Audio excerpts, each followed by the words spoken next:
Hi, everyone. Welcome to From the Ground Up. I'm Karol Weyman with Outdoor Coffee Shop, and welcome to another episode of From the Ground Up. I'm joined here today by John Kenney, who is an outdoor coffee shop influencer, as well as many other things for the entire coffee shop. So welcome, John. Why don't you introduce yourself? Yeah, hi, Carol. It's always great to be here. Thanks for having me back. I'm John Kenney. I was a contractor for over 45 plus years out in the field, in the trenches. That's what I enjoy the most, being able to go back and say, hey, this is what we've done. This is how we do things. So from that, I was able to get into, now I'm CEO of Cotney Consulting Group. And what we do is we work with contractors and we get information out there and we do trainings and we work with them on their business processes and all the things that a contractor today needs, because the world is getting more and more complicated with regulations and how we go to business and everything else and technology and endless amounts that we're going to be going through. Oh, absolutely. And there's, the kind of the program today is legal landmines and how we're handling that for contractors. And you have probably saved thousands of contractors at this point in your career, which is pretty impressive. And I always enjoy talking to you because you're a wealth of knowledge. And you simplify it for people like me and simplify it for people that are just starting up in their business or going through problems. So, as we've entered 2026, what are legal trends that are happening that are creating the biggest risk for contractors right now? Sure. So we're looking at this through the business operations lens, and taking that's the hardest problem that contractors have, is taking that legal side and putting it over on the contracting side. So what I'm seeing in 2026 is not any massive new changes in laws that we can point right to and say it's a pressure of combination from multiple directions at once, coming from all the different regulations and that are out there. So first, one of the things I'm seeing is tighter notice requirements and stricter enforcement of contract deadlines. So that's important for contractors to realize that you're bound by this. Owners and general contractors are absolutely starting to enforce these written notice clauses aggressively. And if you do miss a deadline, even by a day, you're going to lose your claim. So that's the most important. That's why they're aggressively doing it, because a lot of contractors like, I'm too busy doing my work, I can't deal with this right now. No, you have to. The second and probably the highest creeping one that I'm seeing up there is payment risk. We're seeing longer payment cycles, increased disputes, and a lot more owners pushing risk downstream. So let's face it, cash flow is everything. And the longer your money's tied up, the more chances you have of having issues. And I would say the third one we're looking at seeing out there in the industry is expanded liability language. That changes yearly, but it's even getting more and more one-sided.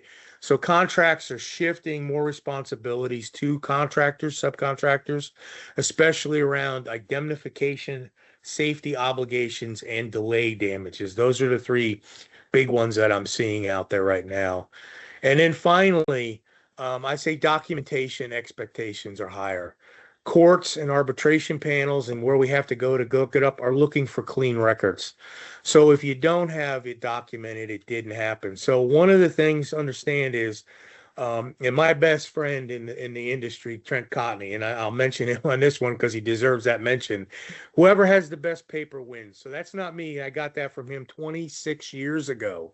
So that's how, and it still holds true today. So the biggest trend, contractors are being held to a higher contractual standard than ever before. So understand your contracts, understand what you're getting into. Wow, that's such great advice. And it's really putting the contractors at a place where they need to be much more buttoned up. They need to be prepared. They might need to take on more people just to be able to handle that type of, the documentation, especially that you mentioned. Shifting a little, what are the most common mistakes you're seeing that, across the industry that contractors are making? Yeah, so one of the most mistakes is a simple one. Signing contractors without truly reading it or negotiating them. I get this all the time when I'm teaching classes on different aspects of our operations in the industry. It's like, well, why read them? I'm bound by it. Oh my gosh, no, you have to read it. Even if it's a bad clause that you can't get out of, unless you know what not to do, is as important or sometimes more important than knowing what to do. You have to know what to avoid in these contracts. So I still see contractors agreeing to broad indemnification clauses, which they are very dangerous. No damage for delay provisions, not allowing anything in there to help you out when there's delays on the job. Unrealistic notice timelines, and they certainly can be negotiated. Like, look, a quick example of that. Now I'm starting to see it down as a 12-hour notice to cure, which means you have 12 hours to go in and correct your work. That's impossible. It's not going to happen. So try to get it out to at least 72 if possible. The biggest one that causes the most headaches for subcontractors is they have one idea of what the scope is, and the owner has another idea of what the scope is. So by not having clear scope definitions, that's a big problem, and I'm seeing that. And then payment terms that favor everybody except who? The contractor. So again, I like to say this, don't be a banker. That's not your job. Your job is to collect your money. When you do, you put a good price together, you go do a great job with quality, your safety's all good. What do you deserve at the end of that? To get paid on time, on what your time frame is. So look at it that way. And another big one is using outdated contract templates. I see this a lot with contractors, and I know at the end we're going to touch a little more on this in a wrap up. But make sure you're using stuff that actually pertains to the laws that have changed. If I got a template from 5 years ago, say 6 years ago, doesn't mean it's going to be necessarily covering me today. You've got to get these reviewed on a regular basis. And then I say, finally, your subcontractor agreements that don't mirror upstream risks. Understand that if you have a subcontract agreement, it's very common today to have subs on multiple jobs working for a subcontractor, sub of a sub, right? Doing something that you don't do as standard practice within your line of work. If that contract doesn't match exactly what your liabilities are and we're passing it down, then the buck stops with you. Your subcontractor could be causing the problem and you're going to end up accepting their risk. So you want to make sure that they have the same amount of risk that they're sharing on it that you have.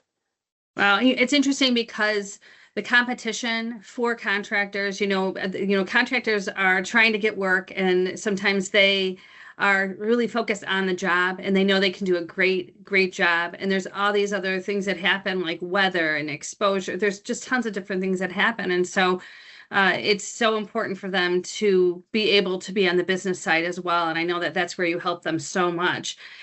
Where does vague scope language create the most financial exposure and risk for contractors? So vague scope language, a misunderstanding of scope is a great silent killer.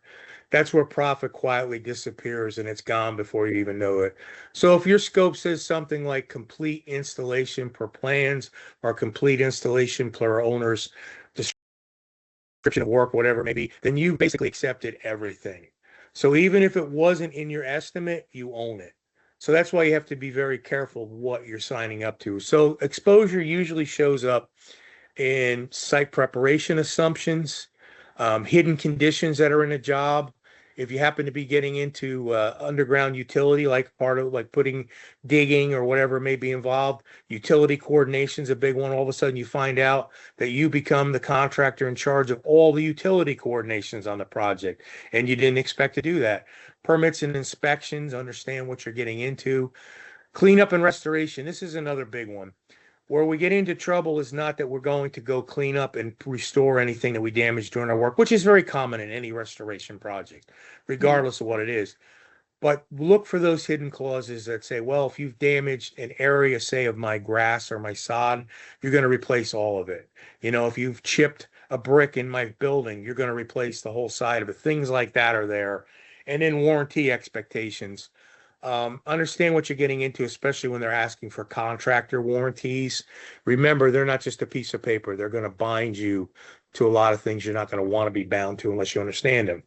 So if it's not clear and it's not included and clearly excluded, then you're exposed. So if it's clearly included and you agree to it, you agree to it. If they clearly exclude something and you're in that, then that's fine. You have an understanding. But when it's not, then clarity's in scope administration, and it's definitely going to be a financial problem for you. Right. It's anticipation too, and experience through that. And with renovation projects, there are a lot of unknowns. So you really need to button up and protect yourself for that. And that's where change orders come in. So if you could explain, like, why do change orders continue to trigger disputes, and how do contractors document them properly? Well, one of the things is change order disputes continue to happen because they're handled emotionally instead of procedurally. And I've seen this all the time. Well, I didn't have this in my bid. They didn't ask me for this. Now they want it. You got to take a back away. Nothing ever should be emotional. It has to be procedural. So find out, let's start from the easy part. Unless it's a change in scope from what you've agreed to, then you're not entitled to a change order. Okay, it's as simple as that because you've agreed to it. So like I said, taking the emotion out. So field teams, this is another issue. Field teams often proceed with the extra work without the proper written approval. Okay. Then you're sending the invoice weeks later, whatever it means, and you find out that's where the friction starts. Well, wait a minute, we didn't authorize that. And you can say, yes, you did authorize it. Look, I have time tickets signed by your superintendent. And then you're going to hear my line that drives me absolutely insane. Well, guess you didn't read your contract because the contract states that only Jack in the home office can approve any change orders. Well, guess where you're standing right there? Not in a good position because you're actually wrong. So again, proper documentation. What are we talking about? Including written change requests. Make sure everything is clearly spelled out because a change order is a change in your contractual obligations. All right. So a lot of hidden things happen there too. Clear scope description. Don't just put, I'm going to change the color of this or I'm going to do that. Spell it out. A detailed scope will protect you. Time impact. A lot of contractors forget about that. Yes, here's my cost. It's going to cost an extra $1,000 of this change order. It's going to take time. You got to order it. You got to do that. Add your time in there. This is protection for you. Cost breakdown. This is where it gets a little tricky. There's two schools of thought in this. A lot of contractors don't like to explain their costs out. They're like, well, that's my business. Well, I believe in lump sum estimating. I do not believe when you're giving a price in to explain all your costs that are in there. You shouldn't have to. It's a lump sum contract. That's what you're hiring to. But on a change order, I find the more detailed you are on all your costs, the better chances you are of recovering and getting it. So you want to be extremely detailed. This is not where you hold back. So written authorization before proceeding. The great one is, oh, I got everything. I can't sign it today. I'm not in the office. Go ahead and proceed. Whoa, that's a big red flag. So you need to stop and make sure you're covered. And if you can't get written approval immediately, at least issue written notice that you consider it extra work. So what do you do in that situation? Somebody says, I got all your paperwork. I can't sign it till tomorrow, but I need you to start. Well, you can send an email back and say, look, per our conversation and your authorization to proceed, I am going and rewrite the whole thing out. And say at the end, this is the key. You want to say on there, unless I hear differently from you by 5 p.m. today, then I will accept this as a change order to our work to proceed. So you're not 1,000% covered, right? There's still issues, but the point is you've got yourself starting to go down that, what did we say earlier? Who has the best paper will win. So remember, change orders aren't the problem. It's poor documentation. Right. And that leads right into scope creep. So, how does that, how do contractors prevent a loss in profit by having the scope change and creep a little bit? Yeah, so the majority of scope creep happens over time, right? It's not really a dramatic process where you find out and say, oh, I made a huge mistake. I didn't get that. Well, you're going to find that out before you even start. But where scope creep becomes different, its key is, the discipline, right? Every contractor should have clear scope language in the contract. If there's something that is ambiguous and it doesn't sound right, then more than likely it's going to get you into trouble later on down the job. Have a written request for information process. Now, I know on smaller contractors, this is like pulling teeth. It's like, I don't have time to do that. Remember this, every time you don't have time to protect yourself, you're going to spend time defending yourself. So, and defending yourself is going to take 2 to 3 times more time and a lot more money. So an RFI process just simply means getting your questions in writing. Ask them out and expect an answer. Standard change order process. What do you do with that? I get that question all the time. Well, standard change order process is actually having it. It's not a big SOP. When do we need to ask for it? And more importantly, if you're signing a contract with somebody, what is their process require? You need to follow it. If it's your own signed proposal, which that's what we love, right? Then make sure A lot of times contractors like, oh, I'll wait till the end and I'll bill for the change order. So let's just say I'm Mr. Homeowner now. I don't want to know at the end of my $10,000 project, I'm getting a $5,000 change order for something you're legitimately supposed to get. Tell me right away. Let's get that done up front. Get the pain out of there. Because ultimately, as a contractor, you want to find out, make sure I have the money to pay you before you go and do the work. So field training on what in the scope and what's not in the scope. Again, this goes back to, we've talked about this many times. Whatever you agree to, you got to make sure your field understands it, or they're going to make assumptions, and that's the next problem. So your field team has to understand what they're doing to keep things moving. And if they don't, it's going to cost the company thousands of dollars.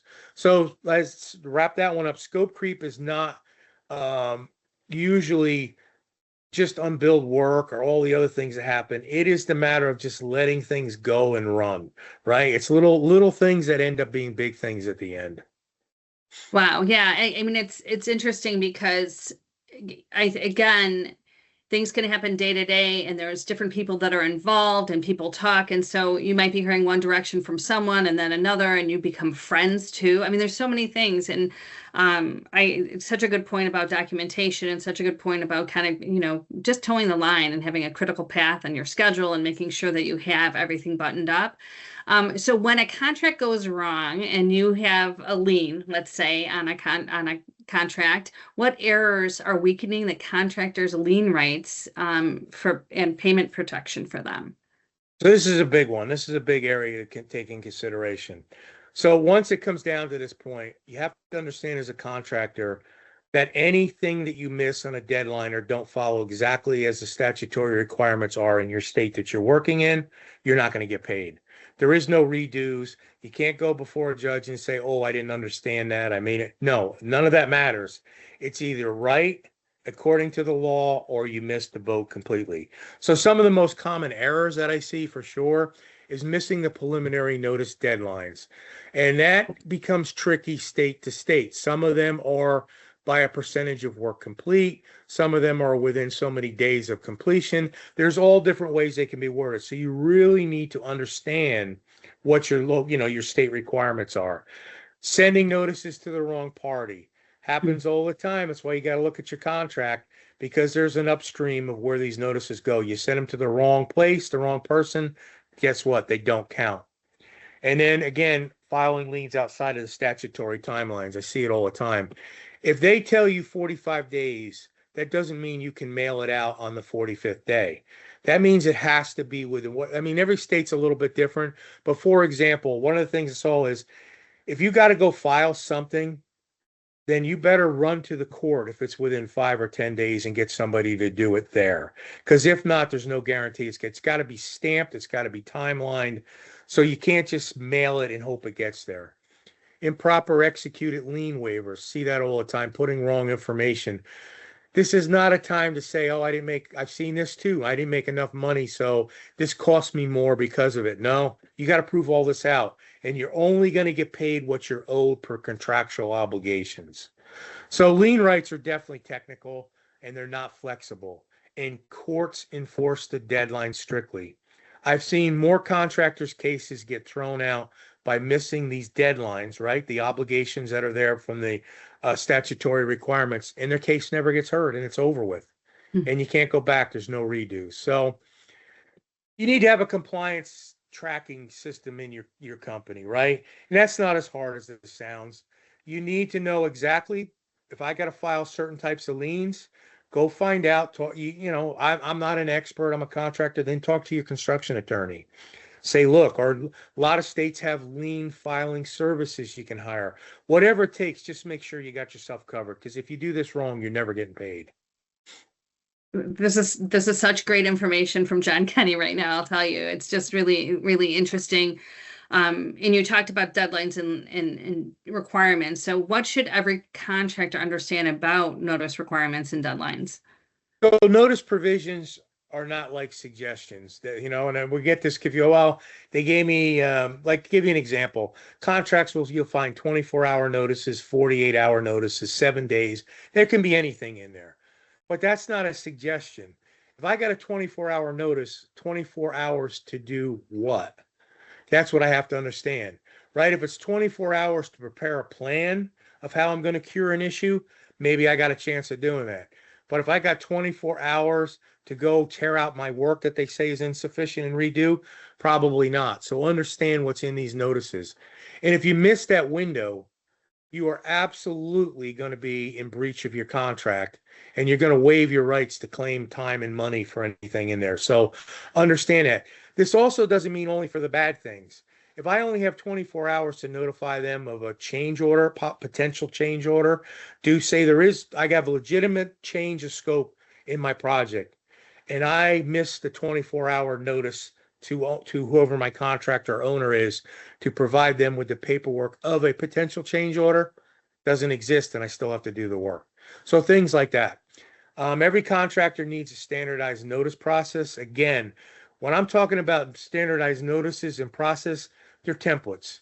I don't want anybody out there that's starting out in business thinking, man, why am I going to do this? I got to have an attorney on staff. No, you just have to have clean processes of how you do things.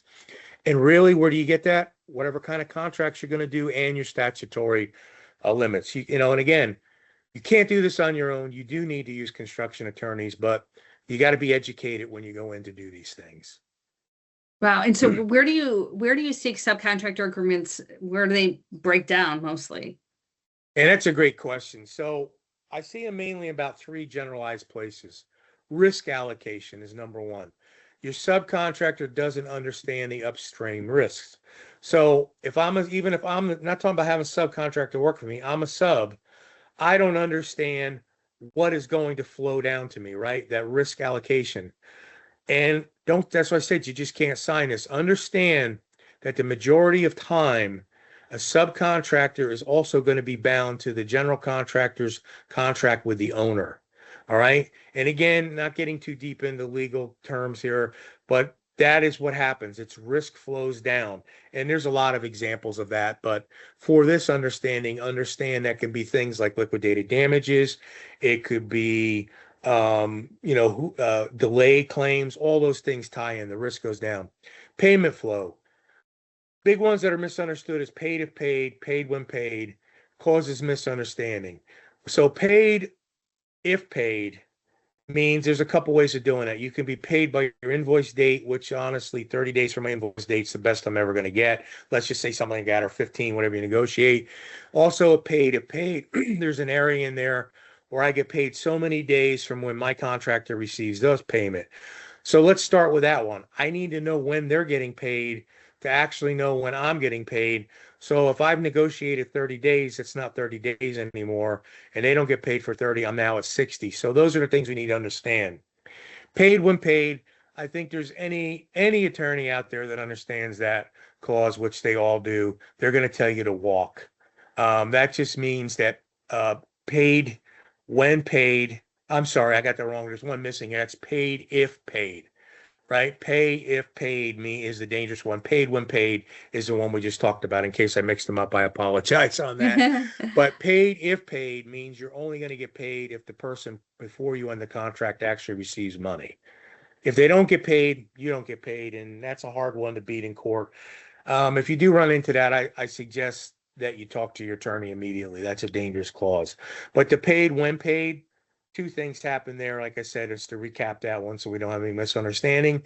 The best one you can get is paid by how many days after you invoice a project. And the other one is you're going to be paid so many days after your GC receives money, or it could be an owner receiving money from a finance company, whatever it may be. And then there's scope coordination is the next one, right? Gaps in trades create finger pointing. Again, I like to be extremely clear of what I'm covering, what I'm doing, and what I'm not doing. Because this is what happens if there's three trades working on the same project, and that's usually small. There could be a lot more. And there's a misunderstanding of who's responsible for what scope. That's where the one we first talked about, flow downs and risk and allocation, comes in play. Then it's up to somebody else to decide who should have actually had that in their contract. So again, mirror upstream risk carefully, understand what you're getting into, clearly define scope boundaries. That you cannot have clear enough scope. Do not use plans and specs. Do not use anything like that. Spell it out. Establish documentation expectations, get your process in place. Clarify insurance and indemnity requirements. Don't indemnify people. What that really means is that you have the possibility of holding them harmless, defending them, paying in lawsuits, all the things that happen. So you need to talk to your construction attorney deeper on this to make sure. And your subcontract template is 1 page long. It's not protecting you, right? You just can't have it. You have to have minimum amount of clauses. Again, this depends on the state you're in, so that's just where your construction attorney will come in very, very handy. Wow, that's great advice. Earlier in the program, you mentioned how contracts are getting more complicated and they're adding a lot more legalese and legal jargon. What contract clauses should contractors be reviewing and updating this year? So I personally think that the most dangerous one is indemnification language. So indemnification is exactly what you would think it is. You are holding someone either harmless, you're defending them, or you're going to pay for a possible problem on a project. And they don't come out and say indemnification language on a contract, but it's usually going to say hold harmless or something like that. Why those are dangerous, because even if you're out of a project and off a project, you still can get brought in. So to me, that's the most dangerous. I will tell you my personal experience. I never signed a contract that had me indemnification clauses to hold somebody harmless or whatever it was. I walked away. That's how dangerous I feel they are as a contractor.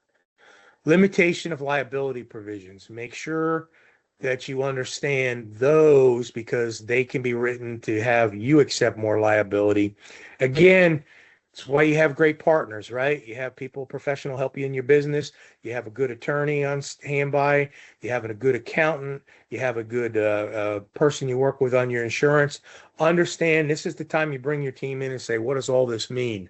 And once you get more and more used to this, it becomes easier to understand. No damages for delay clauses. They're starting to tighten up. They mean exactly what I just said there. There's a delay on the project and it costs you money. If this is in there, you're not going to be able to recoup any of your costs. So that's dangerous. Change order procedures. Understand the procedures. Notice provisions definitely are getting tighter and shorter and not in a subcontractor's favor. Termination clauses.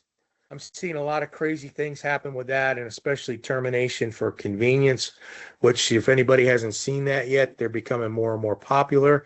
That means that somebody can terminate you for any reason whatsoever or no reason at all. So again, how they're worded matters. Dispute resolution language. I'll just give you one tip in here that I learned a long time ago. Always make sure if there's a dispute that it's in the state that you operate in. Especially when you get to work for people out of state that come in and own property and do different things. Say I'm in, say I'm in Louisiana and I got a property owner coming in and has a whole bunch of residential properties I'm working on, and they're based in Wisconsin. A lot of times I'll find my agreement says that I'm bound by Wisconsin law. You want to be bound by Louisiana law, because that's the state you operate in, and any attorney will walk you through that and why. Escalation in material price clauses. Man, this is a big one. You got to protect yourself. Tariffs, price increases, supply chain problems. Every lesson we learned from the pandemic's never gone away. And right now, just not dwelling on tariffs, but tariffs aren't gone. Supreme Court ruled one way, and we got some new tariffs going back in. So understand, as a contractor, your job is to protect yourself. It's not to think about how things are today. It's to always protect yourself of how they may be later during this project. I bid a project today. It's not going to start for 3 months. I have no idea what the world's going to be in 3 months. So I want to make sure that I'm covered and can recoup my costs as necessary. Contracts are living risk management documents. A lot of people don't understand this. So if yours hasn't been updated, then it's behind. But understand what I mean by living risk management documents. A contract is nothing more than any other piece of paper that sits in the file until what? It's got to be pulled out to be referenced to for an issue. So if you understand everything that's in there, it's going to be part of your positive risk management, not always a negative. Wow. So if a contractor wants to reduce legal risk, what are the first steps that you recommend? So first steps, and I know it sounds crazy, so the lawyers out there, don't get mad at me because I'm going to wrap it up at the end. Don't just go out and hire a lawyer. do your homework first. You got to do an audit within your own company. All right. And I will tell you, the lawyers are going to appreciate that because it makes for a better outcome. So, what do you want to do? Pull what's your prime contract template that you're using now. If I'm an attorney and I want to review it, I got to know what you're doing in order to get you up to speed, right? Any subcontract templates, change order forms, notice forms, lien tracking processes that you may have or may not have, review them as a system. So I want to put all this together, and I'm going to go back now and say, wait a minute, I listened to this podcast with John and Karol, and I don't have any of these. Well, that's fine. Write it up that way, that you're running blind through whatever it is, doesn't matter, but you're going in with more education to work with. So you want to align your field training with your paperwork. Again, I can have all the processes in place in the world, and if they're not actually being used, they're a waste. And I'm not going to be able to use them in my defense. So most contractors don't lose money because they're bad builders. They really don't. They're out there. We all see them. They're losing their money because their documentation and contracts don't match how they operate. That's a big key right there. So you want to reduce legal risk by aligning your operations and your contracts and your documentations. So think of that triangle. All three of those should be going to the same exact outcome. So that's where the protection actually begins. Then go to your local construction attorney that you trust and review and create all your documents as a team. And then you're going to end up being successful. Yeah, it's just thinking ahead and being able to prepare and always have your communication and your documentation right there for you. It just saves so much time. You're just saying all the other things that are really going to help the contractor. As we wrap up, is there anything you want to add or say? We covered a lot. We did cover a lot. The only thing I'm going to say is don't be intimidated. Okay? The normal process for anybody coming into this industry is you start out in the field with boots on the ground. And then you get into this position, and it's overwhelming at first. But if you do what we're doing here, you listen to things, you educate yourself, then when you go to meet with your attorneys and people that are up there that you've never met with before, you're not nervous, scared, and worrying about where you're going. You're actually going in as a leader. The more information that you can get, don't be intimidated. Learn, and your processes will all come after that. So for the contractors out there that need a little bit more help and want some advice from John Kenney, how do they get a hold of you? Well, you can reach out to me.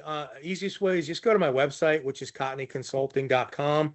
And there's a little form on there you can fill out, and I'll get right back to you, and we can set up a call.